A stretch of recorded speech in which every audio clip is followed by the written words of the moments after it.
wonderful universe. It's Jennifer here at Eureka Astrology and Healing. Today we are going to be doing the astrological forecast for the Libra full moon.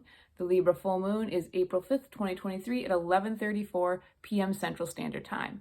Remember to adjust your time accordingly. Since this time is very close to midnight, it could be varied, could be the next day for you depending on where you're at.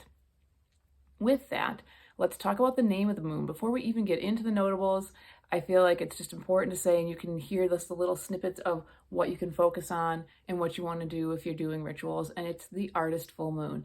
And the artist moon is about beauty, bringing it into the world. So if you want to celebrate and highlight your accomplishments of the beauty that you bring in the world, it could be art, it could be music, it could be really anything. You be the judge, as art and beauty is in the eye of the beholder. And so bring it out there. Or you could pick up a project that you started a long time ago and want to finish. It's a great time to do that. The precautions with this moon especially is make sure that you do not let beautiful things distract you or create an illusion in your life. Beauty sometimes, especially with this moon, can dazzle us and pull us away from really the truth of a situation, right? Like the story of the ugly duckling or anything else where it's like, oh, that's something, whatever that is, doesn't really look that good, so it's not of value. This is that kind of moon where we could only look at the things that sparkle. And as you know, sometimes things that sparkle are not always good for us or do not have solid foundations. So don't be tricked by beauty. Other themes, justice, if you're looking to find balance or justice in your life, and it maybe is something that you have been on the perpetrator of doing the injustice, maybe righting wrongs or reverse. And then also relationships are going to be a focus at this time because Libra rules relationships. But remember that all relationships that you have with others really reflect your relationship with yourself. So if there are themes coming up, take a moment, take a breath, instead of maybe getting in the attack mode, right, that Aries brings, because the sun is in Aries, which wants to kind of fight and bring things out, and it's like, I'm not wrong, it's about me. Stop and go, yeah, it is about you, actually, and maybe where are you not treating yourself so good, maybe where are you not communicating with yourself so good, all of those themes. And that's the short and long of that. Now let's get into the notables and then some of the aspects. I find this to be a very interesting full moon, but I want to talk about some of these notables because I think it's important. First and foremost, planets are going direct still, so with this Aries season, keep it going, get things out there, keep moving. We have the momentum. There's not so much stopping and reassessing and slowing down, which is good. That's always very needed, but the train is full steam ahead. So take that opportunity. If you've got things in the works, keep the energy going, because eventually we will get back into retrograde season where we're going to be reassessing and redoing certain things in certain areas. The next really big notable is, I was thinking about, so from the full moon to the full moon, so a month ago, where we were at, where planets were at, and now, and I just want to say, how does it feel from the beginning of March, to now? What have you noticed? What are the changes? And I'm going to zoom in on some of the highlights because I think it's important. I didn't get to do my video on all the shifts, but here's a small little focus. So first and foremost, Mars. Mars had been in Gemini for over 6 months. That's not very common. And so we were thinking a lot, moving fast with our thoughts and maybe getting communication, but then we had to slow down and reassess. And now Mars is in Cancer. So it's kind of like the brakes are hit there a little bit as far as our desires and maybe some of our momentum. However, it is spring, and like I said, the planets are moving forward, so it's helping that. And so really, though, we're being asked to, hey, slow down. It's time to nurture yourself. You've been kind of running hard a little bit. So even while you're doing and going forward, take care of yourself, take care of your loved ones. Kind of important. You may need to feel like you want to kind of go into your home for a little bit and just hunker down. And it's not exactly the most comfortable place for Mars to really be. And we're going to talk about that in a little while. Then we have Mercury in Taurus, another planet that is not so comfortable where it's at right now. Taurus is an earth sign. Mercury likes to kind of keep things moving and going. And it's like, slow down. Earth says, take it easy. And so slow your thoughts, right? Slow your thinking. But try also not to ruminate too much, right? It's the cow and it kind of stays fixed. Don't stay too fixed on an idea. There's a little bit of precaution there. But really, it is a great time to utilize this energy to get practical about your creativity. How can I practically bring this out into the world to get the resources I need, right? Or how can I get the resources I need to create? So that's the positive side of it. So there's always, I wouldn't say a positive or negative, but like, yin and yang to every placement and space of a planet and a sign. Then we have Saturn in Pisces. Saturn had been in Capricorn and Aquarius, so 5.5 years of comfort in its homes, and now it is not comfortable in its home. So that's another shift that happened in the month. Whew, and that's a big one because Saturn was stable. It was solid. It was, doing its thing, being responsible. Now it's in Pisces where it's just like, let's play. And, what is a foundation and why do we need that here? Like, let's just get lost in the ocean. So there's things that are dissolving, especially foundations. Like, we've had foundations being kind of unearthed with the Pluto and Capricorn. But now this is that leader going, oh, wait, what is a foundation? What does that look like? And what does it look like to be a leader? Do I need to be so hard? Do I need to be so tough? Is maybe more with compassion and love that I should be leading with? Good things to think about. I think hopefully the collective thinks about this. And I think, what I'm talking about here are leaders. Please, yes, come from a place of compassion and expansion in a beautiful way. And so that's the positive side of it. But also don't feel scared if you don't know what's next, because that's going to be kind of the theme too for Saturn. It's like you don't get to know what's next, really. It's just kind of a surrender and have a faith, and Saturn is not always about that. And then the last and the biggest shift is Pluto has moved into Aquarius just about a week before this full moon, a little bit more. And it's going to be dancing. Pluto's going to be dancing back and forth into Aquarius until November 2024. Slowly. It's a maybe it's a shuffle or a small slide. I don't know, back and forth, not as much a dance. But this is going to be giving us the themes, like right now. This is the opening of the door. And it's going to be, like I said, going back and forth. So we're going to get just tastes and flavors of Pluto and Aquarius. And this could mean a lot of different things for a lot of different people, because it's going to be there to help unearth things, right? Transform things. And Aquarius already likes to transform and change. But what's the dark side of Aquarius? It's the sacrifice at all costs for the collective. That may not be so good always, right? Sometimes a little bit too much might be asked from us. That could be one thing. Our individuality. How is our individuality celebrated, but also are we abusing or misusing that power of our individuality? It could bring up things with friendships even. And then, of course, the AI in the room is technology.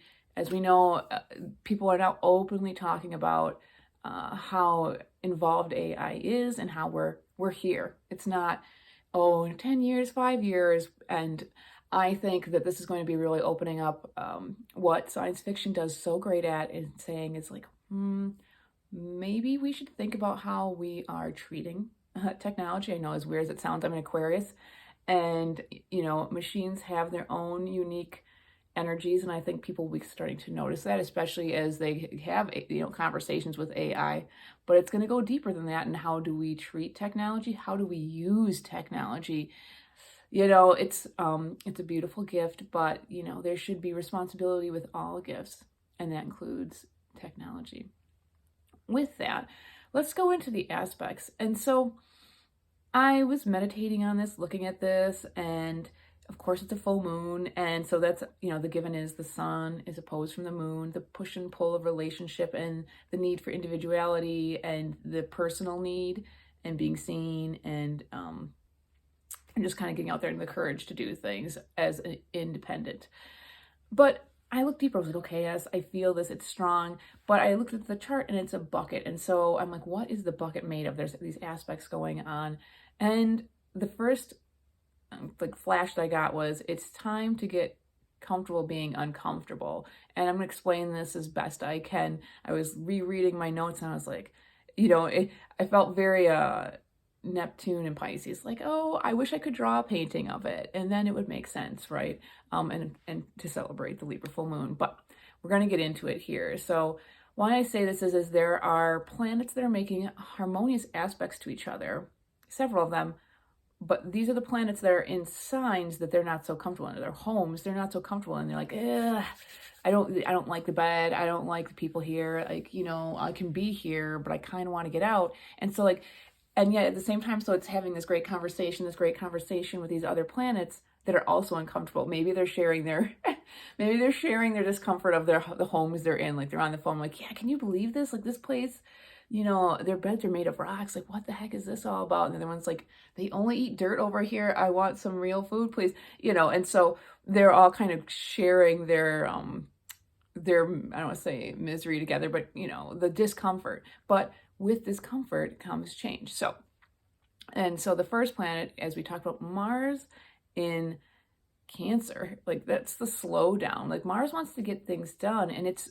trining Saturn and Pisces. So like one saying like, all right, I have to stop now and I have to take care of myself. And then Saturn is like, I have to stop now, or I have to stop like being like solidified.